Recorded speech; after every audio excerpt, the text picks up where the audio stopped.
আসসালামু আলাইকুম ভাই বোনেরা, তো কেমন আছো তোমরা? দেখেন ওই যে কি চলতেছে।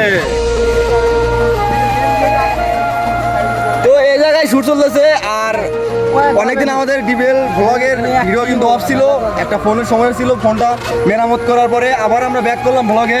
আরে দেখেন দেখেন চোরের দল ঠিক আছে। জার্সি পরে কি করে, ঠিক আছে। ব্রাজিল নাই, ভালো হয়েছে ভাই, বিদায় ভালো ফেয়ার খেলে আমরা বিদায় নিচ্ছি, কিন্তু আমরা তো চুরি করে খেলি না, ঠিক আছে। আর্জেন্টিনার মতো আমরা চোর না। যাই হোক, এখানে শুট চলতেছে, আমরা আর্জেন্টিনা ভার্সেস ব্রাজিলের একটা সং মেক করব, ঠিক আছে। দেওয়ান তো দেখতে থাকেন। তো আমাদের আর্জেন্টিনা ব্রাজিলের গান শুনি চলতেছে, দেখেন আমাদের ব্রাজিলের সবাই সবগুলারে বসায় রাখছে, আর এই যে আর্জেন্টিনা চোরের দলগুলো লাফাইতেছে, ঠিক আছে। দেখছে আর ওই যে ছোট ভাই রোহান পরিষদের দেওয়ার উপর উঠে শুট নিতেছে, ঠিক আছে। তো গাইস আমাদের মিউজিক ভিডিও কমপ্লিট হয়ে গেছে, আগামী 18 তারিখে ভিডিও আপলোড হবে। তো সবাইকে ইউটিউব চ্যানেলে সাবস্ক্রাইব করে আসবেন, ইউটিউব চ্যানেলের লিংক ভিডিওর কমেন্ট বক্সে।